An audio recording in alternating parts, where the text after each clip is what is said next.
திருப்பூர் மாவட்டம் பொங்கலூர் ஊராட்சி ஒன்றிய அலுவலகத்தை அரசு ஒப்பந்ததாரர்கள் முற்றுகையிட்டனர்.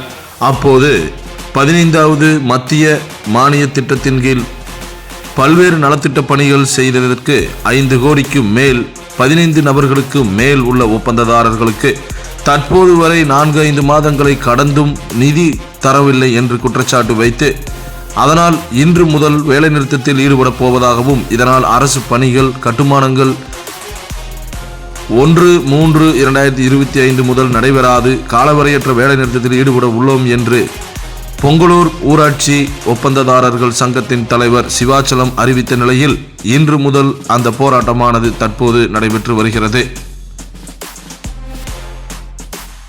5 கோடி இருக்குங்க, 5 கோடிக்கு பக்கம் பேலன்ஸ் இருக்குங்க. இதனால மக்கள் பணி இதனால தொய்வடைஞ்சிருக்கு. தொய்வடைகிறது இல்லை, நாங்கள் இனி மேற்கொண்டு செய்ய முடியாதுன்னு சொல்லிட்டு இன்னைக்கு வர 1ஆம் தேதியிலிருந்து வேலை நிறுத்தம் செய்கிறதா, எல்லா வேலையிலையும் நாங்கள் நிறுத்திட்டு வேலை நிறுத்தம் செய்கிறதா முடிவு செஞ்சுருக்கிறோம். எங்களுக்கு இந்த பேமெண்ட் வரலைன்னா கண்டிப்பாக 1ஆம் தேதியிலிருந்து வேலை நிறுத்தம், தொடர் வேலை நிறுத்தம். அது எங்களுக்கு பேமெண்ட் வர வரைக்கும் இனிமேல் செய்ய முடியாதுங்கிற கண்டிஷனுக்கு 5 கோடிக்கு மேலே பேலன்ஸ் வச்சுட்டு நாங்கள் வேலை செய்கிறது ரொம்ப சிரமமாக தான் இருக்கும். எல்லா கான்ட்ராக்டருக்கும் பேமெண்ட் வர வரைக்கும் எல்லா கான்ட்ராக்டருக்கும் பேமெண்ட் வர வரைக்கும் நாங்கள் வேலை நிறுத்தம் செய்கிறதா முடிவு பண்ணியிருக்கிறோம். அறிவிக்கிறீங்களா? ஆமாம், மக்களுக்காக அறிவிக்கிறோம்.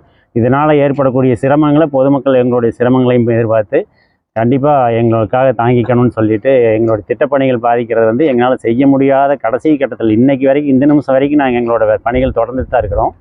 வர்ற 1ஆம் தேதி அன்னைக்கு நிறுத்த போகிறோங்கிறது அதனால தான் முன்கூட்டியே அறிவிக்கிறோம். நிர்வாகத்துக்கும் ஒரு பிளாக்மெயிலாட் இல்லாமல் இருக்கட்டுங்கிறதுக்காக முன்கூட்டியே அறிவிக்கிறேன். எங்களால்